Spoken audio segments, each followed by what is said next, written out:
energia eólica da Alemanha, para vir aqui à mesa e nós iniciarmos aqui uma discussão, uma análise, um debate sobre aquela fonte de energia que hoje se coloca como a mais promissora e que está merecendo o maior número de estudos, que é a energia eólica, né, na qual o Brasil, inclusive, está passando a fazer investimentos maciços. É o caso da própria CPFL Renováveis, que tem na sua capacidade instalada o maior número de energia renovável. Então, doutor Lins, por favor.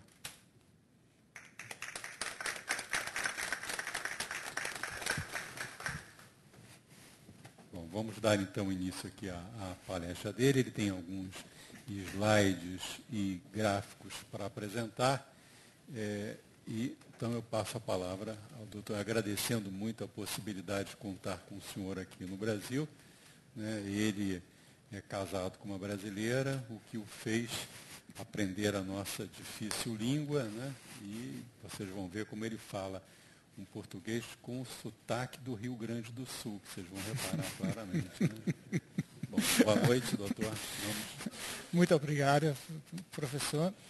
Eu não posso esconder nada, não? Então vou tentar falar em português.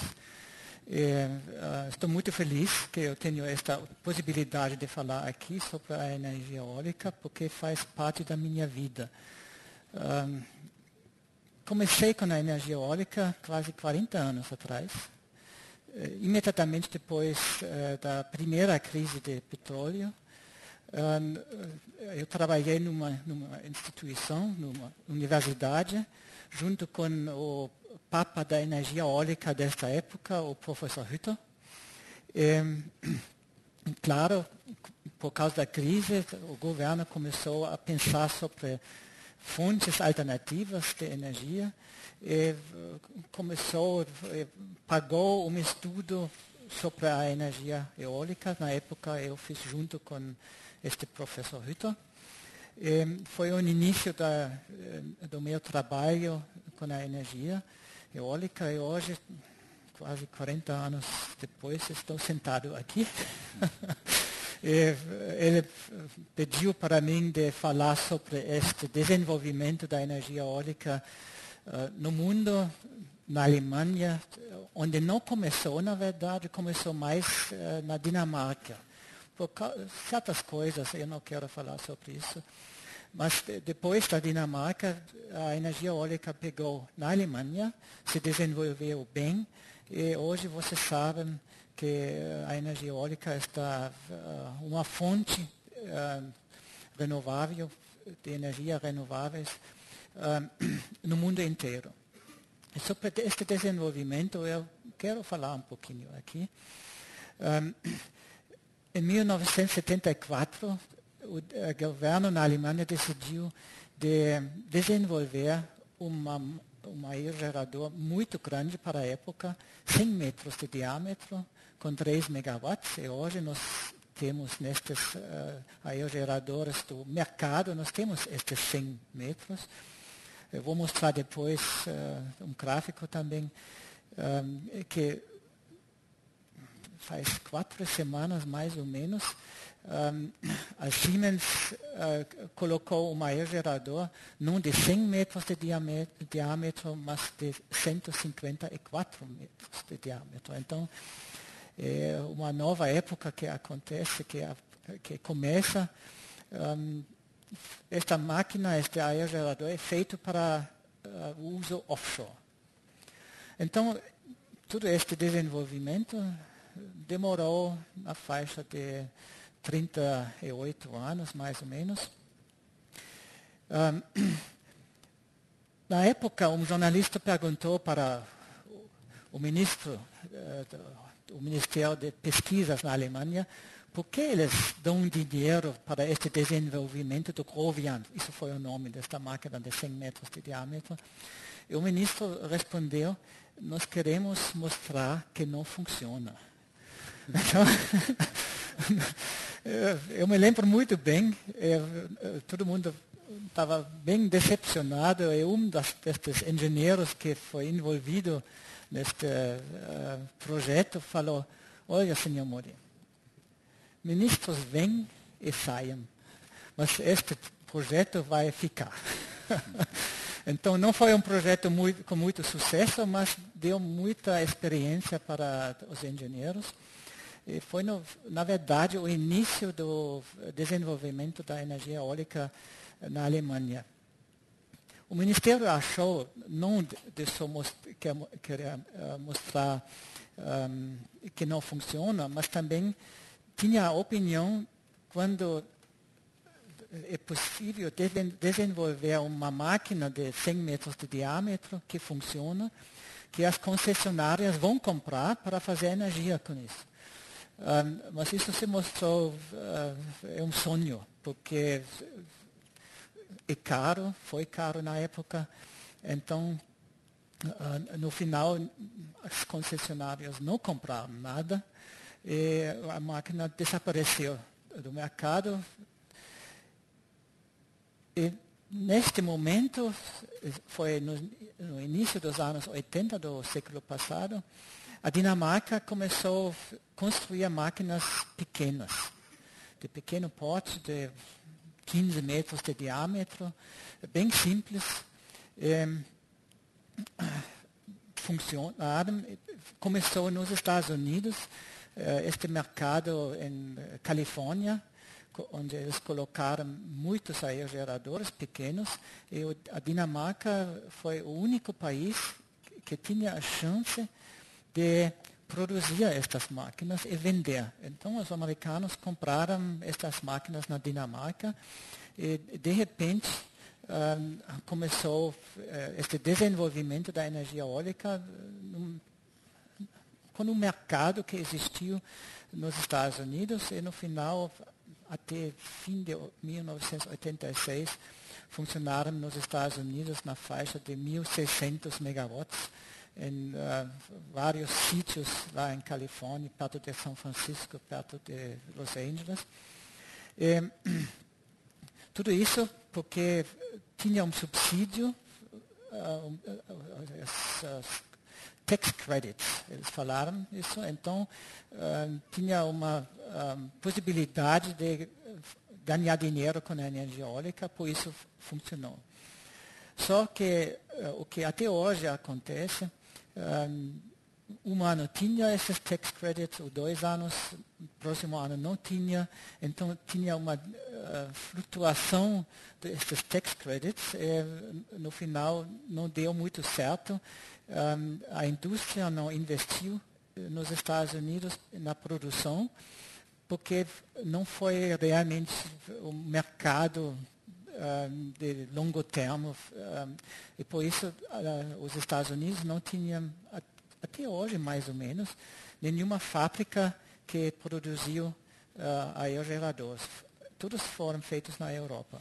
Agora eu teria uma pergunta para fazer ao senhor, até em função de uma questão que o senhor colocou logo no início, né? Falando da crise do petróleo e de que aí, a partir desse momento, que surgiu a iniciativa do governo alemão de construir um protótipo gigantesco para a época, né? De certa maneira, recentemente também, o desenvolvimento da energia eólica estaria associado a esse aumento do preço do petróleo, a essa questão ambiental da emissão de CO2. Eu queria a sua opinião a respeito disso. Não, na época foi realmente a crise de petróleo na Alemanha, porque começou a energia eólica, mas logo depois também esta questão da proteção ambiental. O aquecimento global, né? Isso mesmo. Não? Então, isso até hoje é a força que realmente está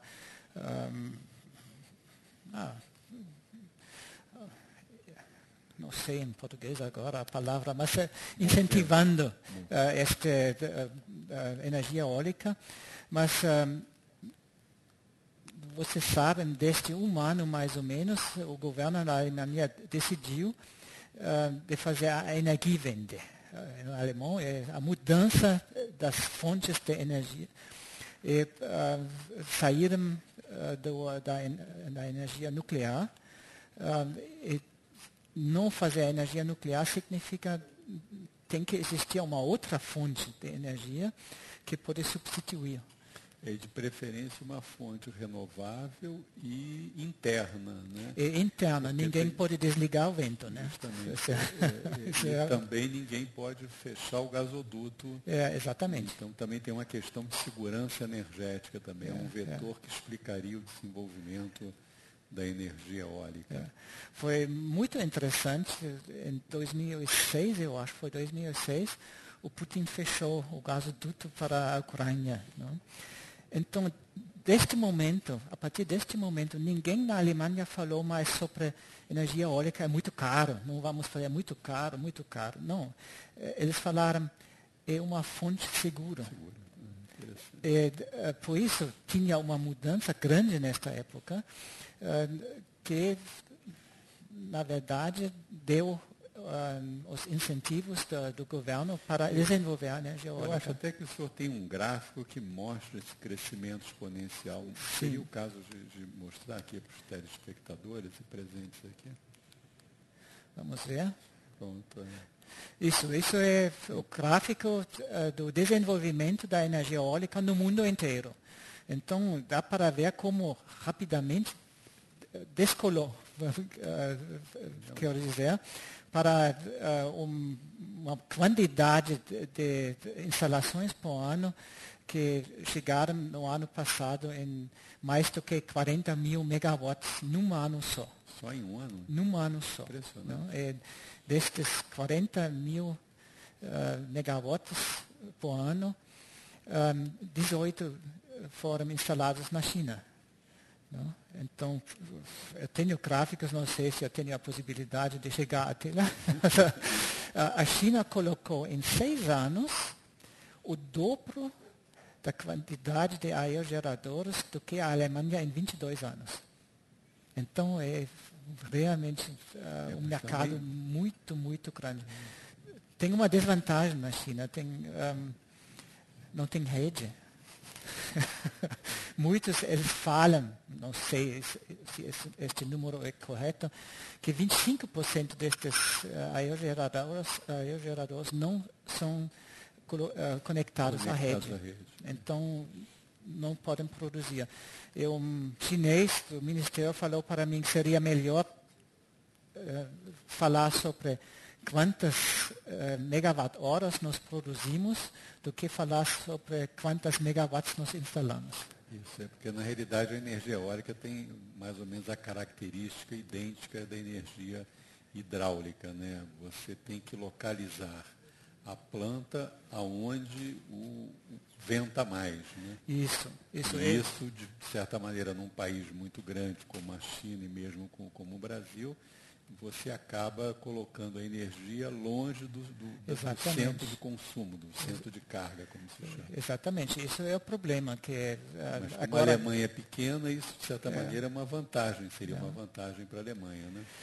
Uma vantagem sim e não, porque agora com este desenvolvimento offshore ninguém está morando, não tem um centro de consumo, não? O peixe não come megawatt-horas. Então, toda esta energia tem que ser transportada para os centros de consumo, onde está a indústria, esta região em volta de Colônia ou no sul da Alemanha.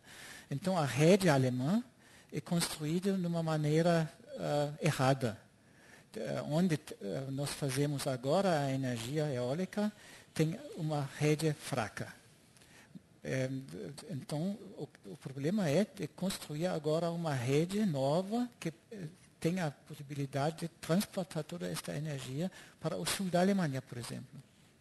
E na Alemanha, construir uma linha elétrica, até você consegue a licença de fazer, passam fácil 10 anos, 12 anos. Por causa das restrições ambientais. Sim, mas agora, por causa desta Energiewende, eu falo esta palavra,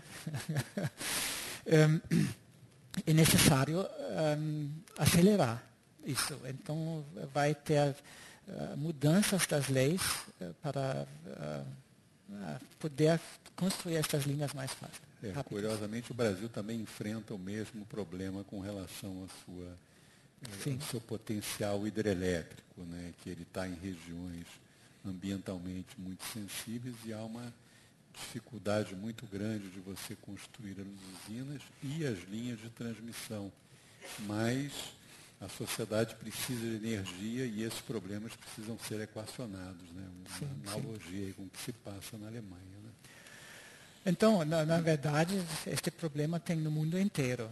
Na China, onde tem vento, e na Mongólia, e lá não tem ninguém morando. Então, eles têm que transportar energia da Mongólia para os centros onde eles precisam da energia. Não? Então, não sei se posso mostrar a próxima. Não? Para onde eu? Agora. Isso mostra a China é vermelha. E isso é mercado do ano passado só, mostrando onde os mercados grandes estão. Isso mostra que a China, quase a metade do que foi instalado no mundo inteiro, foi na China. Depois, os Estados Unidos, em azul. E no terceiro lugar, a Alemanha. Eu acho que é a Alemanha. Aquele azul mais claro. Né? Então, a China realmente surpreendeu todo mundo. Porque 6 anos atrás todo mundo falou, a China não faz nada nas fontes renováveis, é só muito carbono que eles mandam para a atmosfera. Mas agora realmente são todas máquinas feitas na China. Então, o que aconteceu no início dos 80 do século passado foi realmente o início e foi a Dinamarca. A Alemanha entrou neste desenvolvimento econômico da energia eólica só depois do acidente de Chernobyl. Com programas especiais para apoiar o desenvolvimento da energia eólica. Então, a partir de 1989, tinha um programa de apoiar 250 megawatts instalados. É ridículo hoje, 250 megawatts. Eles fazem em 2 meses na Alemanha hoje. Depois, eles fizeram uma lei que pagou uma quantidade fixa para estes que colocaram energia ou aerogeradores. Pagava uma tarifa fixa. Uma tarifa fixa. Isso, certamente subsidiada, né? Uma tarifa mais cara, né? Do que a média da tarifa. Né? Mas esta tarifa fixa relativamente alta, porque a Alemanha não tem muito vento, não é um país com muito vento. Então, para ter parques eólicos que funcionam economicamente, é necessário pagar muito. É o que nós chamamos de fator de capacidade, né? Quanto que um gerador produz durante o ano. Sim. Como venta pouco, produz pouca energia e o governo, para incentivar, paga uma tarifa mais alta para poder compensar a baixa produção. Exatamente. Na Alemanha, o fator de capacidade é 25% da potência instalada, significa a energia gerada por ano é a mesma coisa com estas flutuações durante o ano, como a máquina funcionaria com 25% da... Quer dizer, um trimestre praticamente ao longo do ano. É um quarto do que poderia ser possível. E no Brasil são 50%. Vale a pena destacar isso. O dobro. No Brasil, em muitos sítios, o fator de capacidade é o dobro da Alemanha. Por isso é que a nossa tarifa de energia eólica é mais barata do que... tende a ser mais barata do que na Alemanha. Inclusive, o Brasil não precisou usar esse mecanismo de dar subsídio né, para o produtor, já que aqui venta muito, consequentemente produz mais energia, e aí você tem uma viabilidade econômica sem a necessidade de você dar subsídio. Né? É fácil para entender. O preço do aerogerador não depende do vento. Não? Então, quando tem mais vento, você pode pagar mais rápido de volta o investimento. Não? Então, então, o Brasil, no Nordeste, tem bons ventos, ventos que nós não temos offshore na Alemanha. Então, até seria interessante, porque o senhor está falando muito de offshore, me parece que é a nova fronteira do desenvolvimento tecnológico, no caso específico da Alemanha e de outros países, que é você montar as torres, né, no mar. Seria isso. Isso. Na Alemanha é um desafio mesmo, porque nós precisamos fazer os parques offshore, os eólicos offshore, bem longe da costa. O primeiro parque eólico comercial tem 125 quilômetros de distância da costa. Então, é muito longe. O que eles fazem na Dinamarca, na Inglaterra, é dentro de 10 quilômetros. Então, são nearshore, nós falamos, na Alemanha é farshore. Mas por que tão longe na Alemanha? É porque nós temos uma faixa em frente da costa que é protegido. É um ambiente que não pode tocar, na verdade. Então, lá não dá para colocar aerogeradores, mas na Dinamarca não existe esta faixa e na Inglaterra também não. Mas fora desta faixa de proteção, tem não sei como dizer em português, as linhas para os navios, ida e volta, e tem que ser fora disso. Então, por isso fica tão longe. Não? Isso, obviamente, onera ainda mais a energia gerada nos parques offshore. Né? Sim, nós temos pelo menos esta sorte que o Mar do Norte não fica mais e mais fundo com a distância da costa. São mais ou menos 30 até 45 metros, independente da distância. Então, é sempre a mesma coisa, mas a torre fica 40 metros mais alta, porque começa no chão do mar. Não? Interessante. Estes parques eólicos perto da Inglaterra ou da Dinamarca, eles têm 10 metros de profundidade. Então, é bem mais fácil. Né? Parece que também offshore você consegue construir aerogeradores mais potentes, mais altos, com maior diâmetro.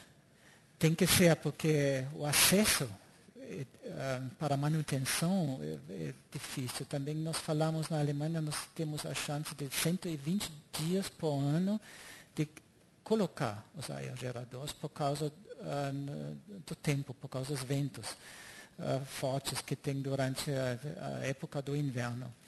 Então, tem esta preocupação de não poder colocar e não poder ir para uma manutenção quando tem um erro do funcionamento do aerogerador. É difícil chegar lá. Nós temos uma plataforma no Mar do Norte, a empresa dele, que fica 50 quilômetros longe das costas. Nós vamos para só de helicóptero. Um voo ida e volta custa 7.000 euros. Então, pode imaginar, você tem um erro eletrônico que não custa nada, mas você gasta 7.000 euros só com ida e volta. Então, isso é o problema de FAR offshore.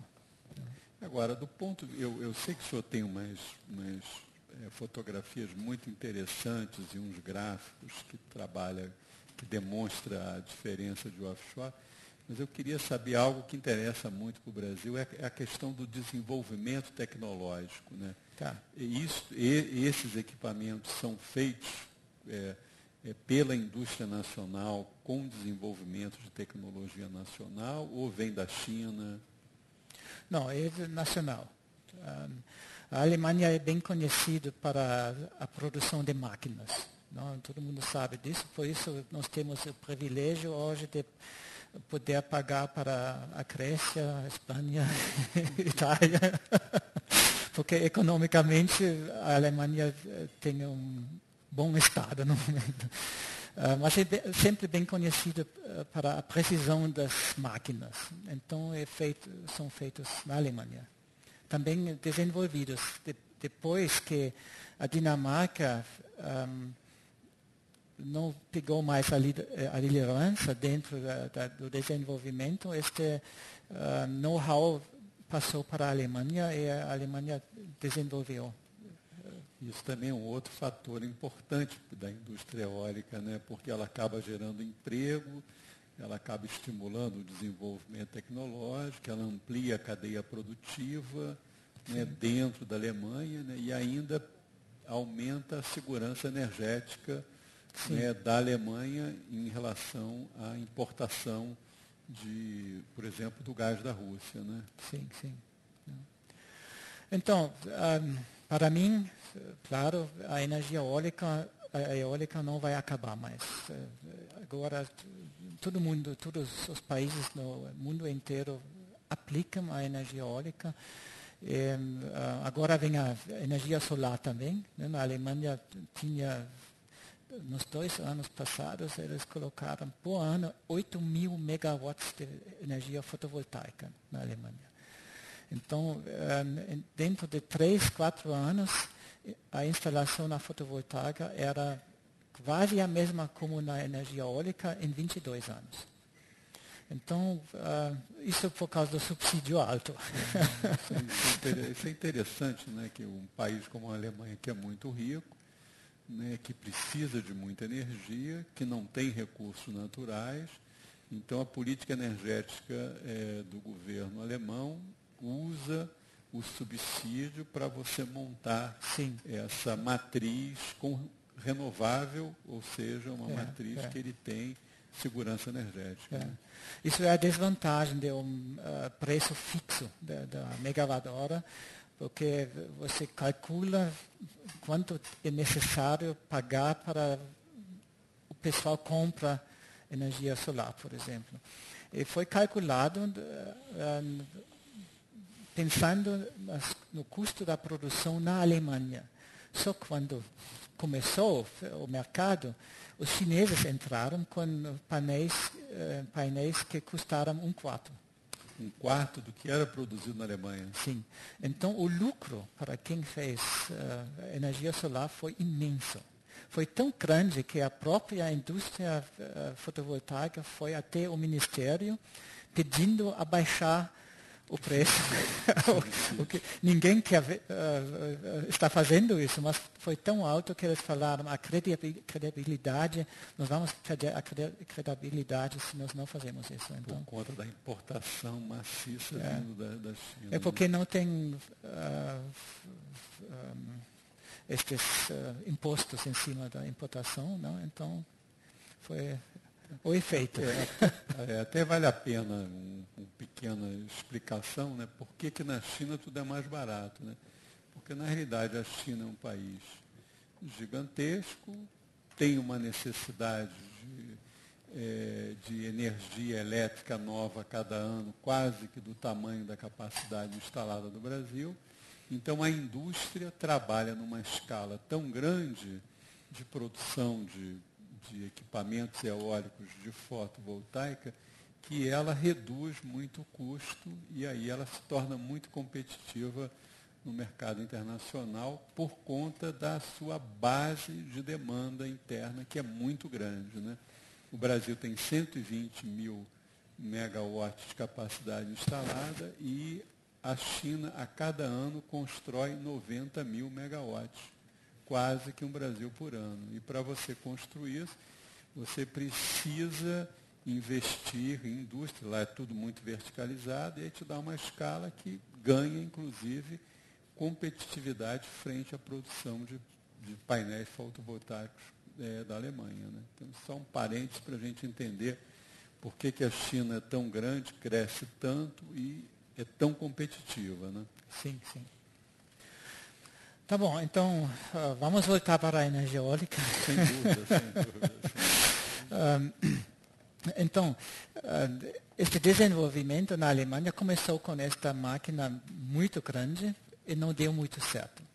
Então, depois, a indústria, quando viu que tem um mercado de longo prazo, começou a desenvolver máquinas para o mercado, bem menores, e começou com aerogeradores de 15 kW, 30 kW, 50 kW, com um diâmetro de 15 metros, por exemplo. E hoje são 10 vezes mais. Não? Então, eu tenho, não sei onde tenho, vou ver se posso encontrar esta imagem. Não funciona? Perto aí que funciona. Para onde? Aqui? Não. Sim. Pronto, foi aí. Bom, vamos ver o que aconteceu na Europa, só para mostrar que não só a Alemanha está se desenvolvendo na energia eólica, mas a Europa inteira também. No ano passado, a Europa colocou na faixa de 10 mil megawatts. No ano 2010, mais ou menos a mesma quantidade, então é um mercado estável, mas não mais crescendo. E a mesma coisa é na Alemanha, onde desde o ano 2002, quando nós colocamos num ano só 3.200 megawatts, caiu a instalação por ano, mas fica estável. Tem algumas flutuações ano por ano, mas em geral fica constante. Todo mundo achou que com offshore pode subir novamente, mas offshore é muito atrasado agora. Porque é um desafio, tem problemas. Desafio tecnológico. Desafio tecnológico, sim. Então, por causa disso, ainda não realmente pegou. Eu acho que vai começar com mais força o desenvolvimento no ano que vem. Mas no seu gráfico ali, o crescimento da capacidade instalada, até se a gente pudesse voltar para mostrar para os telespectadores, né, como que cresceu, é quase que exponencial. Né? Em 1995 era 2,5, né? E em 2011 chega a quase 100 mil megawatts, né? Um crescimento de quase total, 40 vezes. Né? Então, nós esperamos que isso vai acontecer offshore do mesmo jeito. Agora faltam navios para construir os parques, falta cabo para conectar. Falta cabo mesmo, porque no mundo inteiro eles não produzem tantos cabos submarinos que eles precisam para conectar os parques eólicos offshore. Então tem muitos obstáculos. Mas com o tempo esses obstáculos vão desaparecer e a curva vai decolar, não? Tenho certeza. Ok, eu falei sobre o pagamento da megawatt-hora. Este gráfico mostra que embaixo tem todos os países que existem, não existem, mas que fazem energia eólica hoje.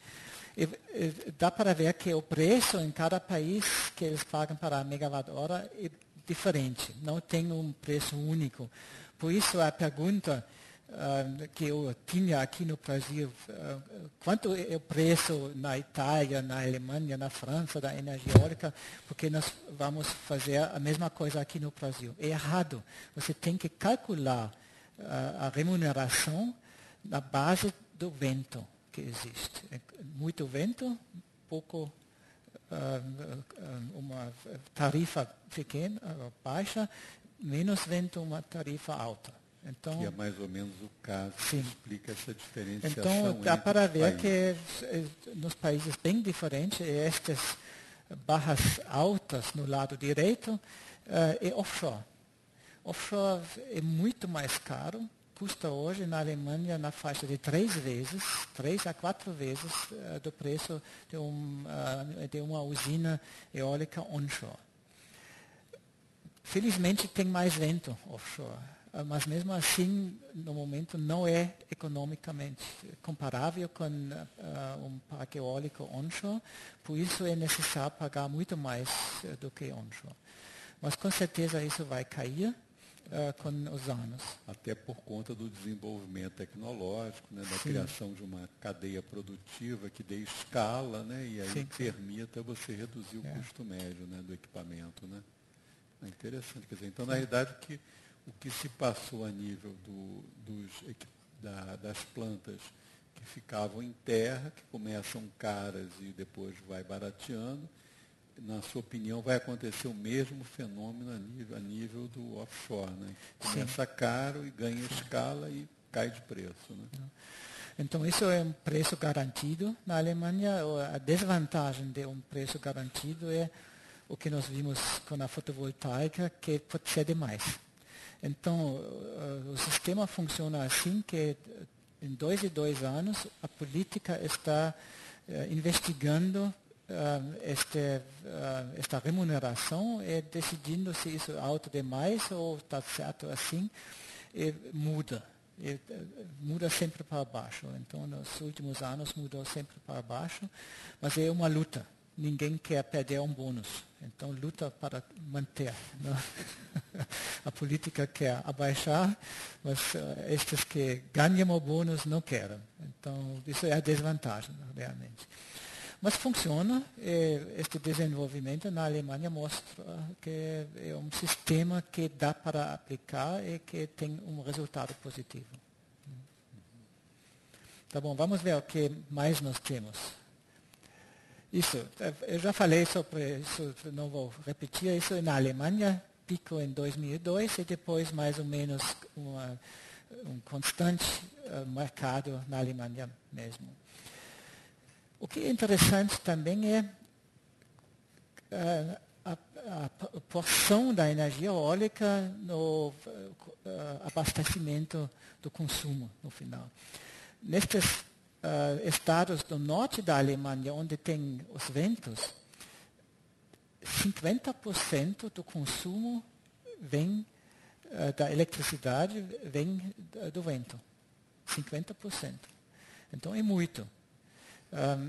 Isso até significa que estes estados exportam energia, porque eles não precisam tanto. Isso é um problema europeu, porque imagine, nós temos 25% na média, este fator de capacidade, mas com um dia com muito vento, são 100%. 4 vezes mais. Então, 4 vezes mais estes 50% significa 200% de energia, eles usam só 100%. O resto tem que ser distribuído. Mas para onde? Ninguém quer. Por exemplo, durante a noite. Então, é um problema europeu, porque tem que ser transportado para onde eles precisam desta energia. Eu falo sempre, eles transportam isso de Schleswig-Holstein, isso é o estado mais no norte da Alemanha, para a Polônia, da Polônia para a República Tcheca, de lá para a Hungria, e no final até a Itália, porque lá eles precisam da energia meia-noite para fazer pizza. Não é? Mas isso só mostra é um problema europeu. E agora a Alemanha não é o único país que faz energia eólica, e por isso a França faz muito, a Espanha faz muito. Como fazer? Isso é um problema que é necessário resolver nos próximos anos. Porque é uma característica técnica que você não consegue estocar energia elétrica. Exatamente, é muito caro. Então, e particularmente a energia eólica. Né? Já no caso do Brasil, que tem um sistema hidrelétrico com reservatórios, né? Quando chove, que é o equivalente ao vento, você acumula nos reservatórios e aquilo fica um estoque para você usar quando não tiver chuva. Né? É ideal no Brasil, porque é fácil. Cada megawatt-hora gerada com energia eólica não cai das montanhas em água. Então fica lá em cima, você nem tem que bombear para cima, fica lá em cima. Então é ótimo. As hidroelétricas também são controláveis rapidamente. Então, até é curioso um exemplo que nós temos em Portugal, né, da complementariedade entre energia eólica e hidrelétrica. De noite, quando venta muito, você tem um sistema que você bombeia a água para o reservatório. Então, as turbinas são reversíveis. De dia você usa a água, de noite a eólica leva a água para cima. E isso, então, te dá uma complementariedade bastante interessante. Isso é um sistema que na Alemanha também existe, porque os nossos reservatórios para um sistema elétrico normal, sem energia eólica, os nossos reservatórios são na Áustria, nas Alpes. Então, de noite, as usinas na Alemanha bombearam a água para cima e durante, por exemplo, meio-dia, quando as mulheres começam a cozinhar, cai novamente para baixo gerar energia. E controlado perto de Aachen.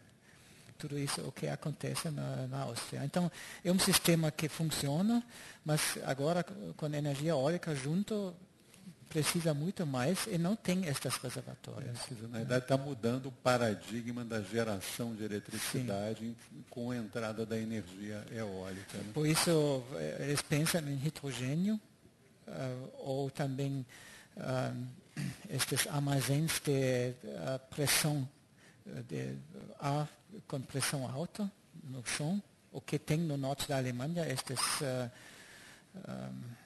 não sei, sal embaixo, eles tiram o sal com água e tem cavernas depois dentro, eles fazem isso como uma... Ar comprimido. Ar comprimido, sim. Interessante. Então, na realidade, aquela afirmativa que o senhor fez de que a energia eólica veio para ficar, ela veio para ficar e está abrindo uma nova fronteira tecnológica em relação a essa questão da operação do sistema elétrico, né? Que realmente muda completamente. Então, é uma transição que nós vivemos agora na Alemanha, porque, na verdade, quando começou a energia elétrica, todas as concessionárias colocaram as usinas elétricas nos centros de consumo. As termoelétricas. As termoelétricas. Ninguém colocaria uma termoelétrica longe dos centros de consumos, mas com energia eólica é exatamente o que acontece. Agora, eu queria aproveitar também uma colocação que o senhor fez sobre que Chernobyl teve um papel importante no início do desenvolvimento da política energética energia eólica, né? E a questão agora de Fukushima, que parece que isso afetou muito a política energética da Alemanha. Eu gostaria que o senhor pudesse desenvolver um pouco como que ela afetou a política energética e de que maneira ela vai influenciar a energia eólica na Alemanha. Não, na verdade, depois Fukushima, a política decidiu rapidamente, dentro de 3 meses, de sair da energia nuclear. Um ano antes, eles decidiram de prolongar o funcionamento das usinas nucleares. Então, só um ano depois, aconteceu exatamente o contrário. O governo decidiu de sair até 2022 totalmente da energia nuclear. Então, claro, assim é necessário saber quais fontes existem e que nós podemos usar. Por isso, o governo agora investe muito no desenvolvimento da energia eólica, muito na pesquisa offshore, para ter uma fonte nova que pode substituir a energia nuclear. Então, afetou muito. Assim que, vamos dizer, tem estes oponentes que falam que a decisão foi rápido demais, porque não tem a rede, não tem isso. Então, como fazer agora? Porque o plano de saída da energia nuclear é fixo. Já depois Fukushima foram desligadas 8 usinas nucleares imediatamente. E o resto são, eu acho, 15 que nós temos ainda, que vão agora, ano por ano, alguns vão sair, e a última usina em 2022. Mas uma pergunta, no curto prazo, isso não está obrigando a você substituir a energia nuclear por usinas termoelétricas, por exemplo, a gás e a carvão? Claro.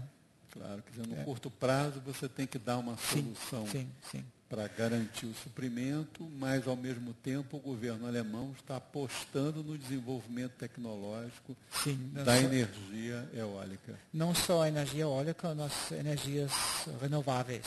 A biomassa solar, eólica, então todas estas energias, sim.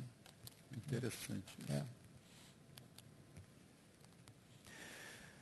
Tá bom, num país como na Alemanha, estas barras vermelhas embaixo é energia solar, energia eólica onshore. Significa nós entramos já numa quantidade de saturação. Não tem mais lugar onshore, então é necessário ter offshore. Isso offshore é a barra azul em cima. Não tem mais espaço físico. Não tem mais espaço físico para fazer. Então, nós vamos ter na faixa de 40 mil megawatts onshore e já chegamos em 30 mil megawatts onshore. E offshore até 2020 ou 2030, o governo quer colocar 20 mil megawatts, então mais ou menos a metade. Aqui isso é a parte offshore da Alemanha. Isso não é, este azul não é o Mar do Norte, é só uma parte do Mar do Norte, onde a Alemanha pode fazer estas usinas eólicas offshore. Todas estas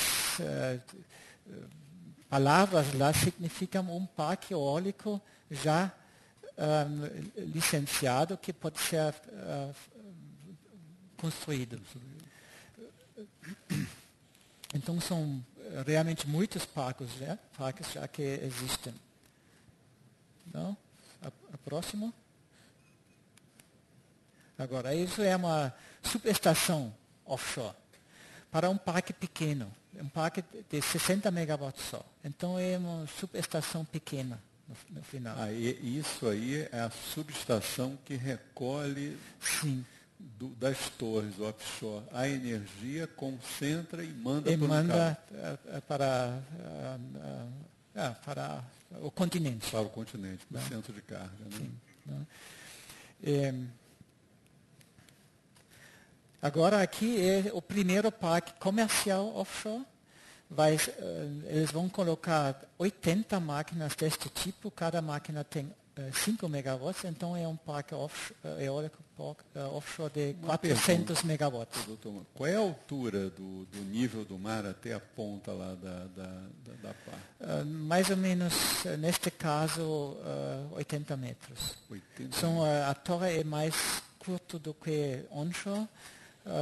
E elas estão fixadas no chão. Eu vou mostrar estas fundações mais tarde.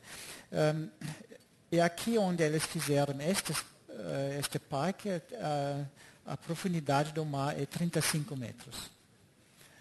Então, o que nós vamos ter no norte da Alemanha é uma geração de emprego muito grande, porque não só construir esses parques eólicos, mas também depois fazer a manutenção. E tudo isso, nós precisamos, na verdade, todos os portos alemães para poder fazer offshore. Então, o que não funciona mais hoje, porque eles fazem na Coreia, é fazer navio. Não? Hoje em dia nós fazemos parques eólicos offshore. O que é muito bom, porque é uma área problemática de desemprego no norte da Alemanha. E agora já muda bastante. E é uma área que tradicionalmente trabalhava muito com a indústria naval, né? Exatamente. Isso Então, não existe mais. Não existe, agora está sendo sim, recuperado. Sim. Então, é muito bom para esta área. Não? Tá bom. Então, vamos ver o que eu tenho como imagem próxima. Só uma fotografia, a construção deste parque lá, com guindaste, tudo isso que é necessário. Hoje em dia, cada empresa que faz um parque eólico offshore tem os próprios navios de construção, porque não tem no mercado. E ninguém quer esperar na fila até o próximo que está em frente está pronto. Então, todo mundo está pedindo estes navios especiais para eles mesmos. Tá bom, Brasil, só independente das cores que tem lá dentro, dá para ver que por causa dos leilões que foram feitos aqui, tem também esta curva para cima, então o desenvolvimento da energia eólica no Brasil é num caminho bom para o futuro. Vamos esperar que vai ter mais leilões para não ter esta parte horizontal na gráfica. Se me permite só um parênteses para explicar um pouquinho aqui o Brasil, né? Na realidade, a energia eólica no Brasil tem um potencial muito grande, né? Como eu falei no início, o potencial eólico hoje no Brasil é maior do que o potencial hidrelétrico. Está se estimando um potencial eólico de 400 mil megawatts e o potencial hidrelétrico, principalmente na região amazônica, tem um total de uns 230, com restrições à sua construção muito grande. Né? Então, esse gráfico, de certa maneira, já está mostrando como a energia eólica está crescendo, o que, de certa maneira, explica a decisão do grupo CPFL de ter uma subsidiária, que é a CPFL Renováveis, que o Dr. Nelson Ciffer queria até mudar de nome para CPFL Alternativa, né? Porque ele acha que não é só renovável, é alternativa, mas é a CPFL Renovável que está investindo pesado na energia eólica, né? Hoje o Brasil, até por conta desse potencial e de um marco regulatório muito estável e com padrão de financiamento, né, tem as principais indústrias mundiais instaladas no Brasil, né, e o mecanismo de leilão, como o Dr. Moli bem colocou, é o nosso instrumento de contratação. E nós não usamos as tarifas subsidiadas. Né? Na realidade, por conta do fator de capacidade no Brasil ser muito alto, da indústria estar se instalando e você ter um padrão de financiamento muito consistente, você está conseguindo tarifas economicamente que viabilizam o negócio a valores expressivamente baixos. Se você for comparar com os valores da Alemanha, o Brasil está com tarifas em torno de $60, que é muito barato em termos internacionais. Então, esse gráfico, concordo com o Dr. Moli, ele não vai parar ali, porque possivelmente a cada ano você vai incorporar a energia eólica, em especial porque ela é complementar à hidroeletricidade, né? No período úmido, que é o período de chuva, né, que a hidroeletricidade funciona a pleno vapor, não venta, e no período seco, este período agora, que não chove, venta muito nas regiões onde os ventos são fortes, que é o Nordeste e o Sul do país. Então, essa complementariedade também é um fator de estímulo ao desenvolvimento da energia eólica no Brasil. Eu fiz um pequeno cálculo só para mostrar que caminho o Brasil ainda tem para frente. Na Alemanha, na média, nós temos 81 kilowatts instalado por quilômetro quadrado. Significa, usando a instalação de 30 mil megawatts, dividido pela área da Alemanha, são 81 kilowatts por quilômetro quadrado. Se o Brasil quer chegar no mesmo, na mesma quantidade... Qual é o número? Precisa instalar 400 vezes mais do que existe hoje. Hoje existem 1.800, mais ou menos, megawatts instalados no Brasil, e 400 vezes mais seria a mesma densidade como na Alemanha. Então, vocês ainda têm um futuro muito bom.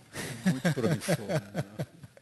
Eu espero que a indústria está ouvindo isso também, para eles começam a construir ou produzir os aerogeradores também aqui no Brasil. A única diferença, né, é que o nosso desenvolvimento tecnológico é muito incipiente, né? Diferente na Alemanha, né, que cria uma cadeia produtiva densa, né, e que é puxada pelo desenvolvimento tecnológico. Nós ainda não temos isto, e talvez esse seja o nosso grande desafio em relação à energia eólica. Mas, com certeza, depois que vocês instalaram 400 vezes mais do que hoje, vocês vão ter. Tá bom. Então, vamos ver.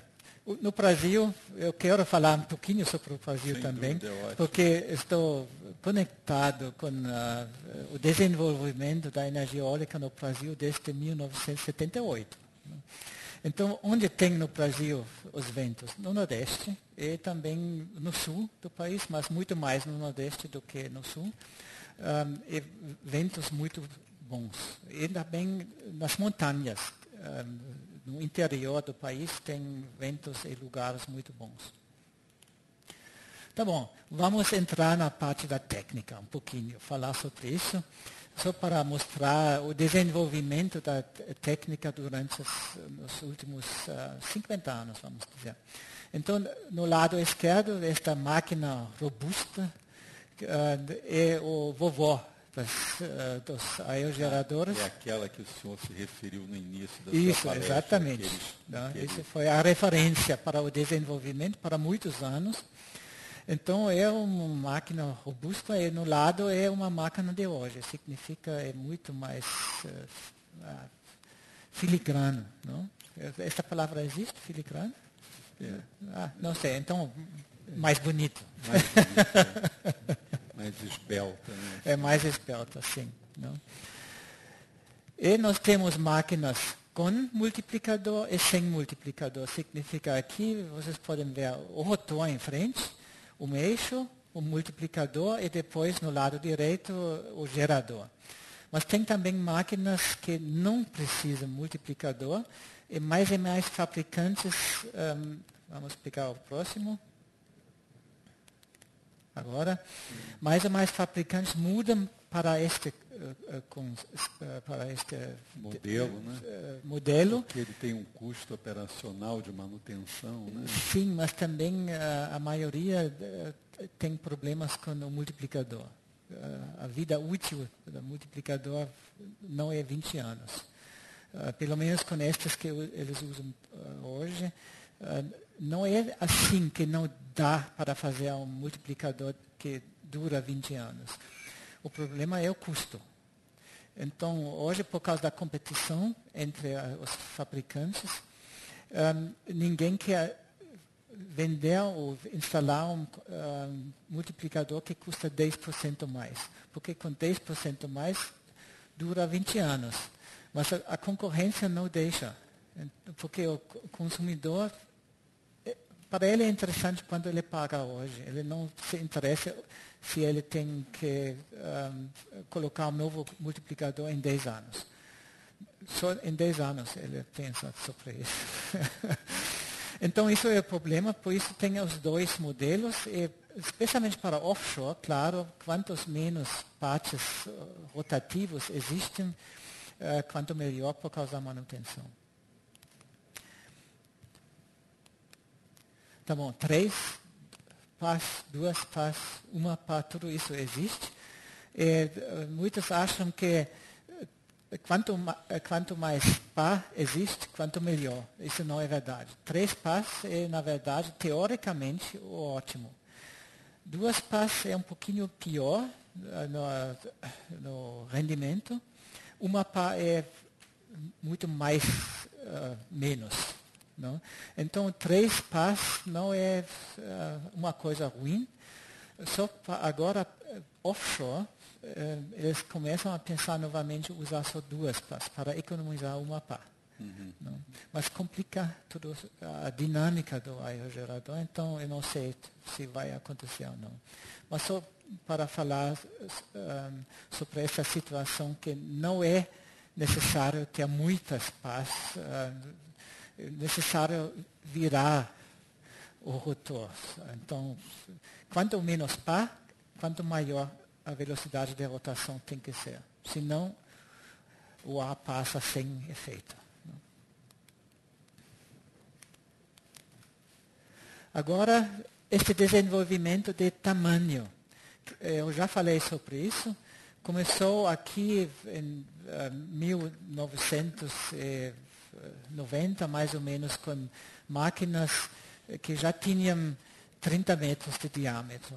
Hoje nós temos máquinas offshore que têm 127 metros de diâmetro, significa 4 vezes mais em diâmetro, 8 vezes mais em área. O maior que existe hoje é uma máquina com 154 metros de diâmetro, com 6 megawatts. E talvez no futuro, em 2020, nós podemos ter isso. Essa aí desse tamanho? Não? Aqui. Puxa. Isso é 200 metros de diâmetro. Algumas pessoas falam, não, isso não é possível, impossível. Mas eu quero dizer, nós temos na Alemanha galpões para ensaio de pás, onde cabem 100 metros de comprimento de 1 pá. Foi a indústria que falou, nós queremos ter 100 metros, pelo menos. Então, existe perto de Wilhelmshaven, onde o DEVI tem a sede, tem estes equipamentos. E aquilo ali são os Airbus, esses Airbus novos agora, dá 2 Airbus e meio ali no diâmetro. 2,5 de um A380. Não? Por isso eu coloquei este avião lá dentro. Então, isso é 2,5 A girando. Então, é grande mesmo. Não?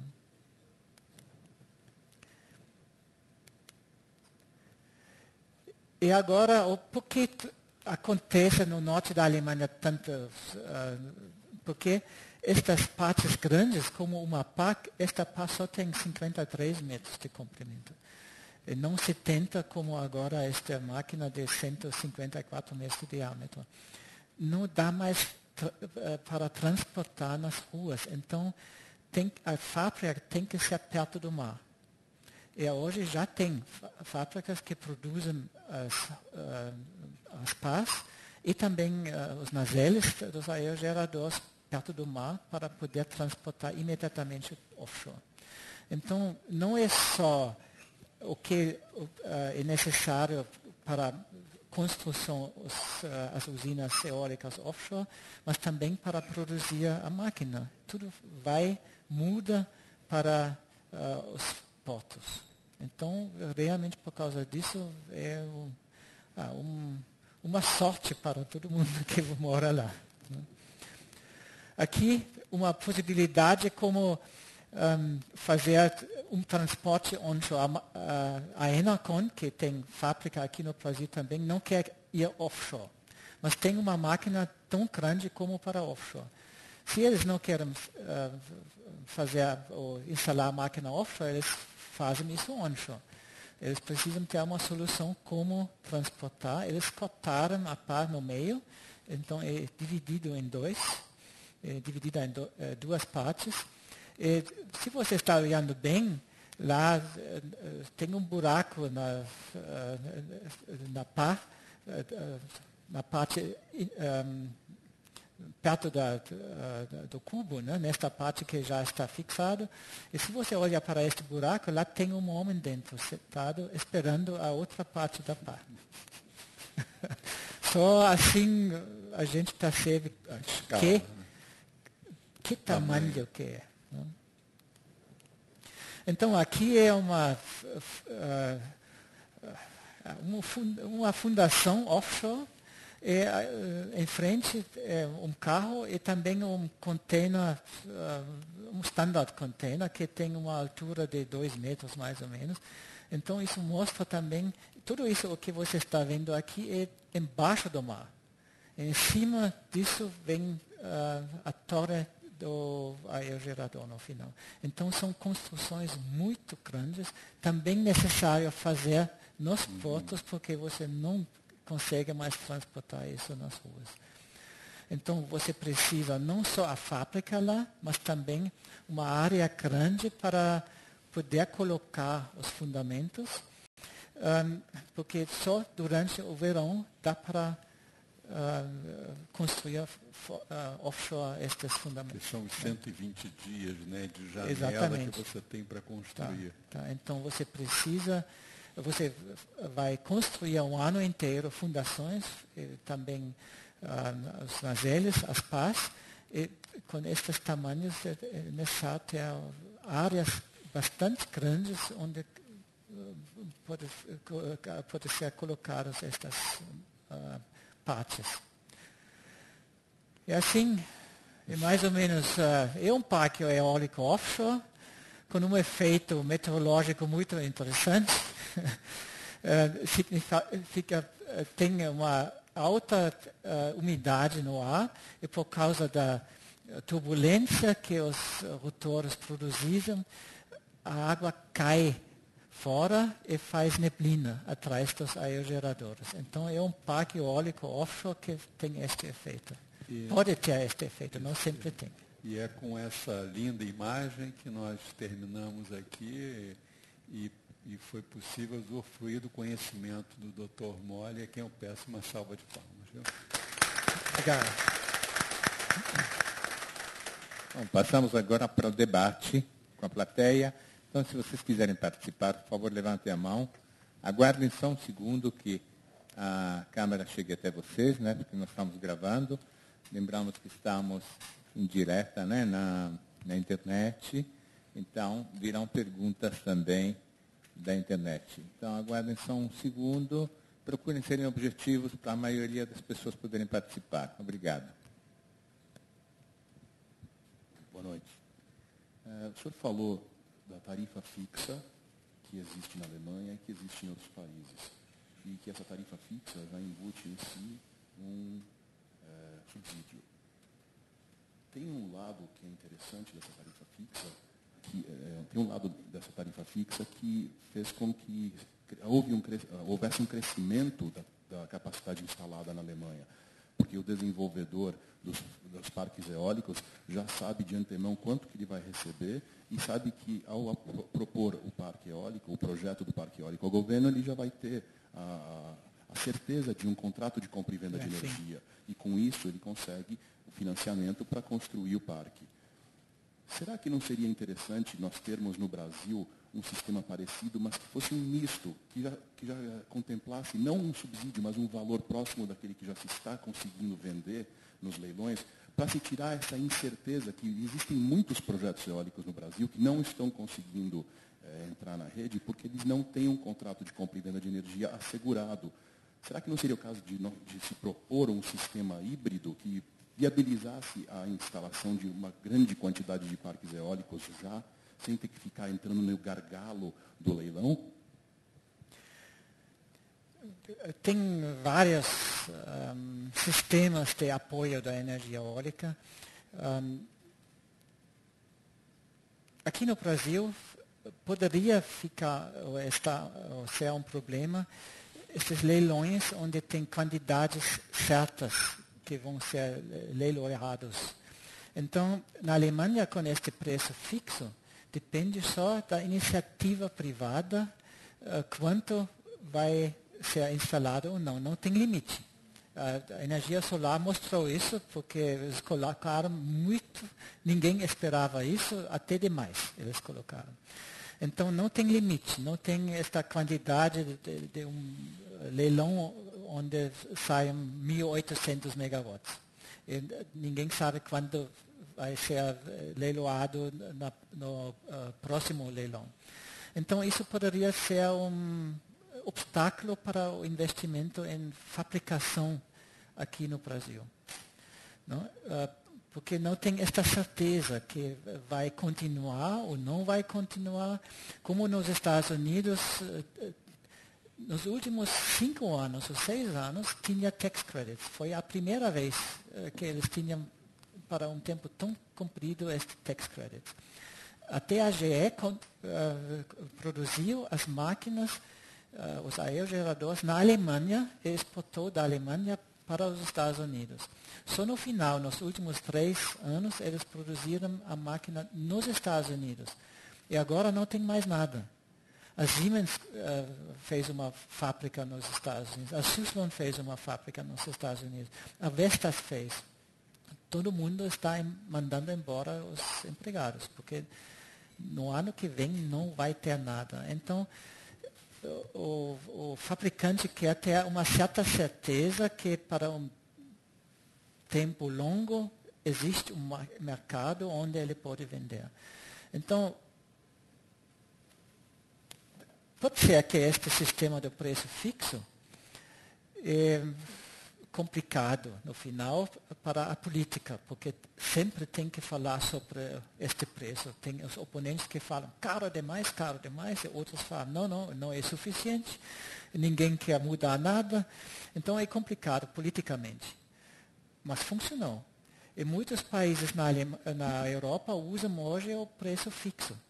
A Polônia, que tinha estes leilões, também mudou faz 8 semanas para o preço fixo. Porque não aconteceu nada. Então, eles querem, a energia eólica também, mudaram o sistema. A Inglaterra mudou o sistema também, porque lá o problema foi, antes do leilão, ninguém quer investir muito, não quer gastar muito. Então, são cálculos não bem feitos, vamos dizer, porque fazer um cálculo bem feito custa dinheiro. Depois tem o leilão, o preço cai bastante, e quando eles ganham um projeto, eles começam a calcular muito bem a economia do que eles querem fazer. Na Inglaterra, 80% dos projetos não aconteceram, não foram verificados, feitos, porque o preço que para o que eles tinham que fazer, o projeto não foi economicamente viável. Então, 80% dos projetos não foram feitos. Então, aqui, para mim, aqui no Brasil, estou com muita curiosidade se este preço baixo de 100 reais por megawatt-hora realmente dá para fazer um projeto com este preço. Não sei. Vamos ver.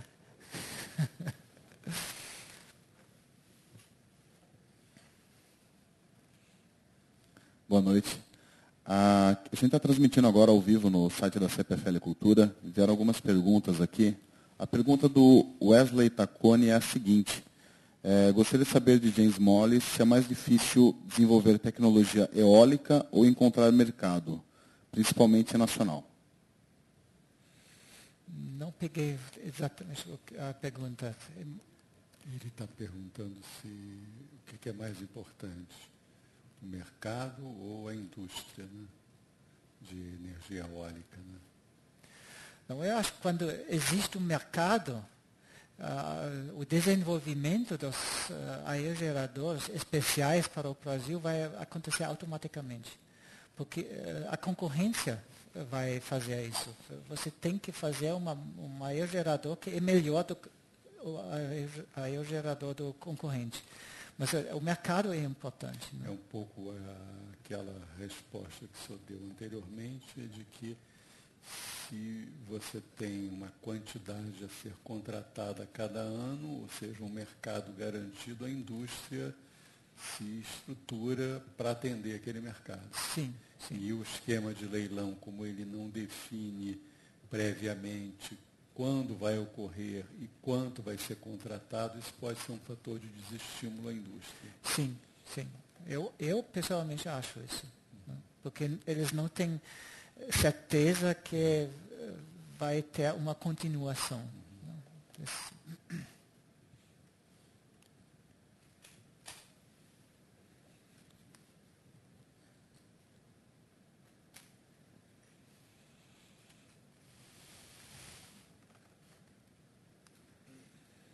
Boa noite.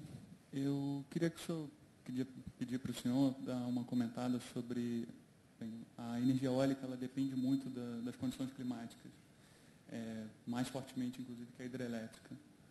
E eu queria entender, com o aumento dessa incerteza e com o aumento como é a experiência da Alemanha, com o aumento da penetração das usinas eólicas, da participação eólica na matriz energética alemã, como isso impactou o despacho e a comercialização na Alemanha.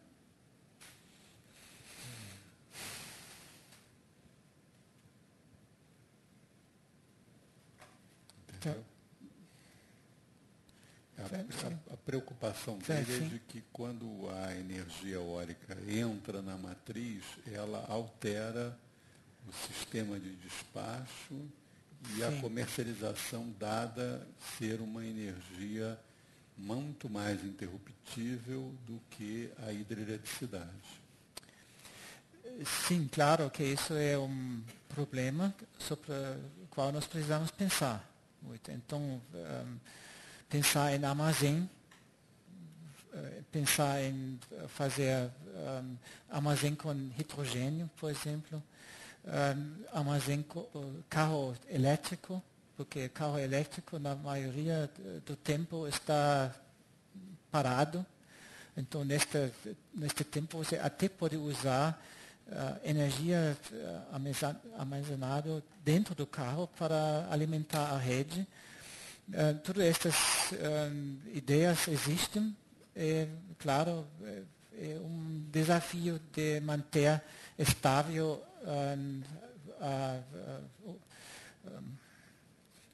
a produção, o fornecimento de energia. Não?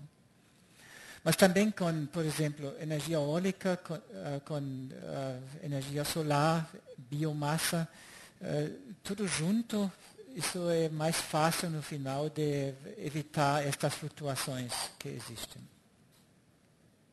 Mas é um problema, claro, quanto mais tem energia eólica dentro da rede, quanto mais complicado fica. Então, não é uma fonte fácil para usar.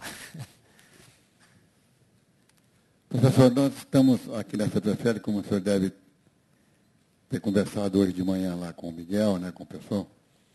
Estamos conseguindo torres de 104 com 4 megawatts, 104 metros. Eu não entendi bem. No caso dessas torres maiores, nós estamos chegando a quantos megawatts por torre na Alemanha? Por torre ou como? Não, offshore Qual é a capacidade instalada de torres onshore e offshore, a média hoje na Alemanha? Altura e capacidade instalada? A altura depende, da torre depende do diâmetro do rotor, simplesmente. Nós temos no sul da Alemanha torres muito mais altas do que perto da costa, porque lá o vento no sul tem mais força quando você vai mais para cima. Offshore a torre é mais baixa, porque não tem esta camada limite tão forte como no sul da Alemanha. Então, no sul da Alemanha nós temos torres com uma altura de 140 até 160 metros de altura. Offshore são 80 metros. Então, essa de 140, quantos megawatts por torre? Depende. Depende. Pode ser 2 megawatts, pode ser 5 megawatts. Por exemplo, a máquina da Enercon, a E126, tem uma torre de 120 metros de altura e um diâmetro de 126 metros. Não? Então, tem outros que têm com 120 metros de altura só 2,5 megawatts.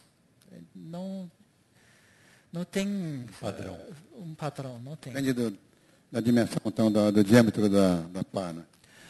Normalmente você pode dizer que a torre tem a mesma altura como o diâmetro, não o raio, o diâmetro. Não? Então, se o diâmetro é 120 metros, a torre tem também 120 metros, significa entre a ponta da pá e a superfície tem 60 metros. Porque aqui, né, no Brasil, o potencial está aumentando muito na medida em que a gente sobe as torres, né, e pega ventos mais acima, né? Tem mais vento em cima, mas a gente tem que calcular o efeito, porque a camada limite significa quanto mais alto você vai, a velocidade aumenta, mas a torre também custa dinheiro. Então, é um cálculo quanto custa a torre mais alta em compensação com a energia gerada que você tem a mais. Então, isso é um problema econômico. E dependendo, se você está perto da costa, normalmente uma torre muito alta não compensa. Mas no interior, onde a camada limite é mais forte, você lá pode ser uma torre mais alta, economicamente viável.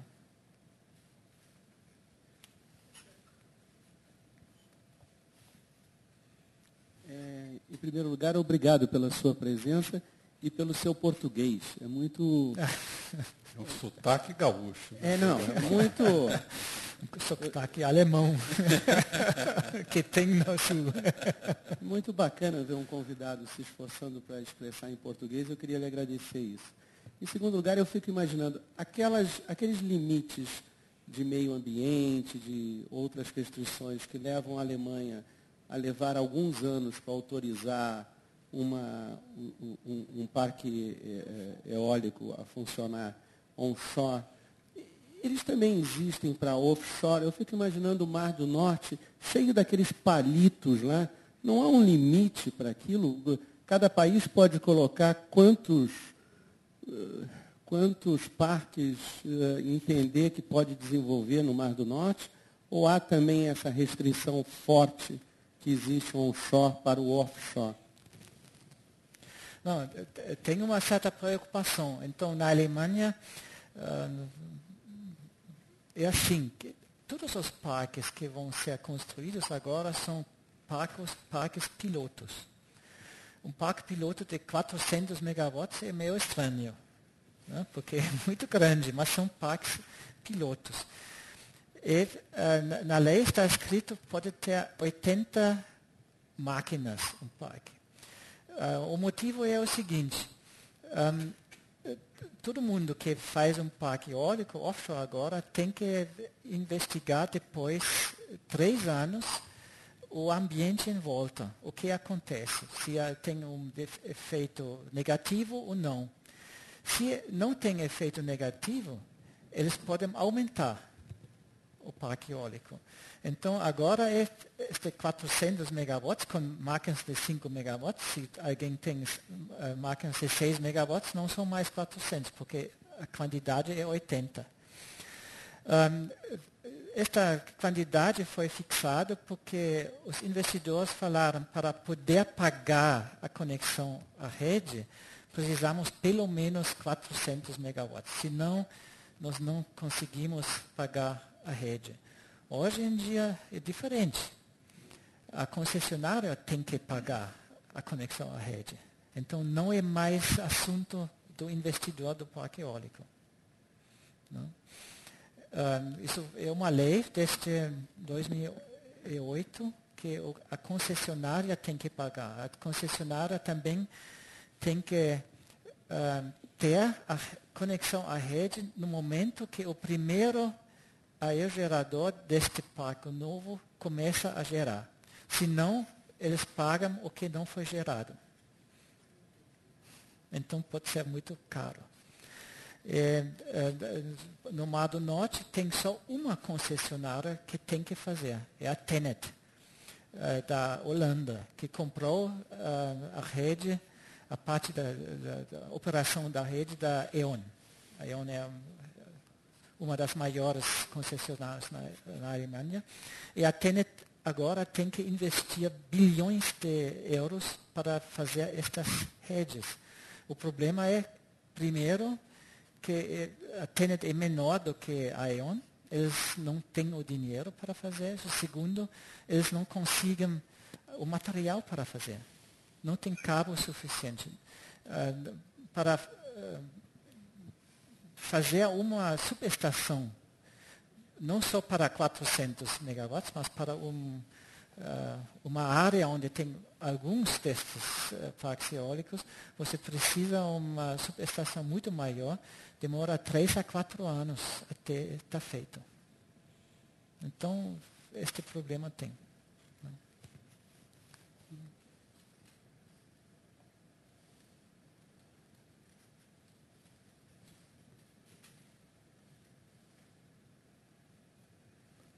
Boa noite, parabéns pela apresentação e, mais uma vez, também elogio o esforço no sentido de nos atender, falando num português muito claro. A dúvida que ficou para mim foi a seguinte: o senhor falou que na Alemanha são disponibilizadas tarifas fixas que estimulam, então, o investimento. A questão que me bate é a seguinte: e contratos de aquisição dessa energia de maneira que o investidor tenha de fato assegurado e possa, de posse dessa receita assegurada, bater as portas do financiador ou do agente financiador para angariar os recursos necessários ao desenvolvimento do parque. É assim que funciona? Não sei se eu fui claro. Funciona assim, que tem este preço fixo. O preço fixo está se diminuindo ano por ano. Se você começa um projeto de energia eólica este ano, você ganha, vamos dizer, 9,190 euros por megawatt-hora. Para 20 anos, na pior das hipóteses, se você faz um parque eólico no sul da Alemanha, onde tem menos vento, vai ser pago por 20 anos. Quer dizer, esse preço é fixo durante 20 anos. Se você começa o projeto no ano que vem, caiu para 89. Todo ano 1% menos. E não tem correção com inflação. Então é mais do que 1% menos por ano que você ganha menos. Mas durante 20 anos esse preço não é corrigido? Não é corrigido, não.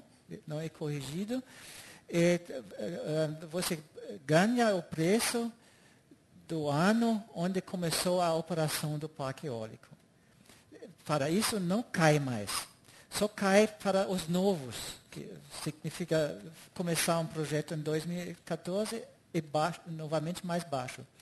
Para estes que têm agora um parque eólico perto da costa, onde tem muito vento, não fazem um lucro incrivelmente alto, tem um sistema, um cálculo como eles calculam a partir de qual ano o preço cai. Significa que o parque eólico está gerando uma certa quantidade de energia em, vamos dizer, 7 anos. Quando tem esta quantidade, o preço cai, vamos dizer, de 90 para 50. Com um contrato de garantia de compra dessa energia por 20 anos. Sim. A concessionária tem que comprar. Tem que comprar. Não tem... Gerou, despacha, paga. Sim, sim. Eles têm que comprar. Às vezes, agora, tem contratos no norte da Alemanha, quando eles não sabem mais para onde vender esta energia, onde a concessionária pode desligar parques eólicos por causa da necessidade. Mas isso é bem controlado, se isso é realmente necessário ou não, porque a concessionária tem mais interesse de operar as próprias termoelétricas do que comprar energia de um outro. Então é bem controlado.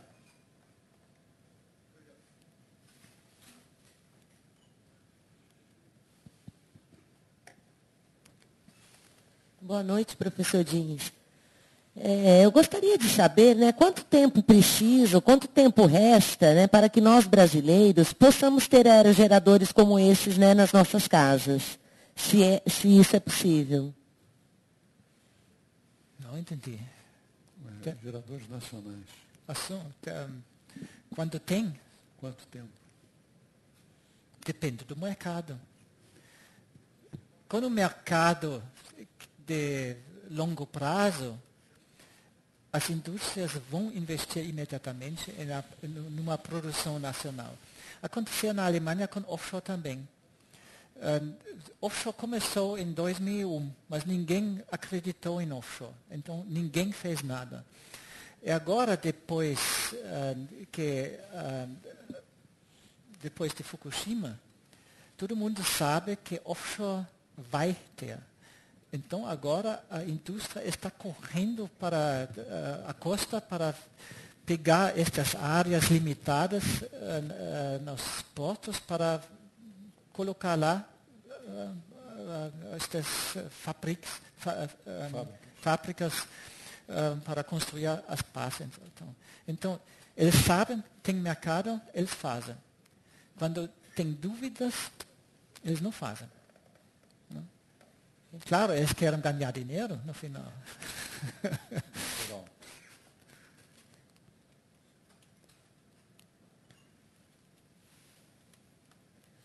E os geradores domésticos, professor? Tá. Na microgeração, né, se a microgeração são os microgeradores, o Brasil agora tem uma resolução que permite uma residência instalar um fotovoltaica ou um microgerador. Qual é a sua expectativa com relação a isso, em relação ao Brasil? Se é um mercado potencial e se tem viabilidade econômica? Sobre a economia não posso falar muito porque não conheço a situação, mas na verdade é assim, é a minha teoria. Estes microaerogeradores, você não vai ter parques disso, você vai ter aqui um, lá um outro, aqui um. Fazer a manutenção é caro para um fabricante, porque ele tem que viajar muito para fazer a manutenção de um aerogerador. E o volume financeiro deste microaerogerador é muito pequeno. Se ele tem um problema técnico, não só manutenção, mas um problema técnico, o engenheiro tem que ir até lá para consertar, para resolver este problema. Todo o lucro já passou. Com uma viagem, perde o lucro. Então, fabricante não vai fazer. Por isso, a minha teoria é, não tem um mercado, tem um potencial grande no Brasil para esta aplicação. Mas vai acontecer só depois que tem parques eólicos grandes, assim que os fabricantes têm uma equipe de manutenção que poderia fazer também a manutenção dos micros. Mas não começar com microaerogeradores e pensar que isso vai dar certo. Isso não vai dar certo.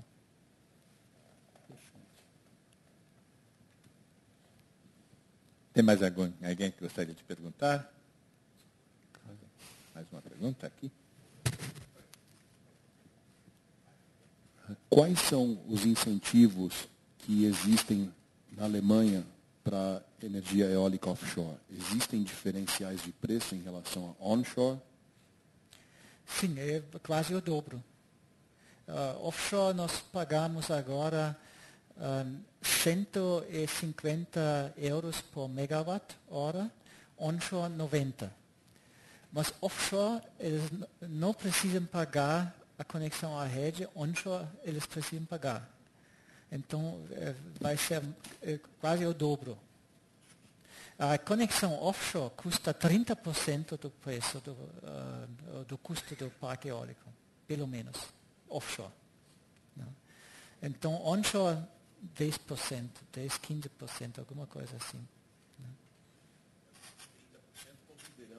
Esses 30% de acréscimo de custo de transmissão na offshore na Alemanha em função dessa grande distância que tem que percorrer o cabeamento. Sim. Aqui no Brasil existe projeto já e que não tem essa restrição que tem na Alemanha, essa área protegida, e que com uma distância só de 5 começar uma distância de 5 quilômetros só da costa, né? Sim. Então aí o custo vai ser bastante inferior a esse. É bastante inferior, né? Porque você também pode fazer isso com o sistema normal de Drehstrom, que isso é não com corrente contínua, mas com alternada, não? Com essas distâncias de mais do que 100 quilômetros, você tem que usar uma transmissão com corrente contínua, que é caro também. Que é muito mais caro. Muito mais caro. Se a profundidade do local dos parques eólicos offshore da Alemanha fossem de apenas 7, 8, 10 metros, não haveria também um fator de redução de custos? Claro, bastante. É muito mais barato de fazer um parque offshore numa profundidade de 10 metros, 15 metros, do que fazer isso com mais do que 30 metros de profundidade. Bom, eu acho que tem mais alguém que gostaria de perguntar, aproveitando a presença do Dr. Jens aqui conosco. Bom, nesse caso, a gente agradece, mas, Dr. Jens e o professor Nivaldo, se tiver alguma coisa que o senhor gostaria para concluir, depois da sua exposição e do debate, o senhor gostaria de tirar algumas conclusões? A minha conclusão é que eu estou acompanhando o desenvolvimento no Brasil desde 1978. E vamos dizer, 30 anos não aconteceu nada.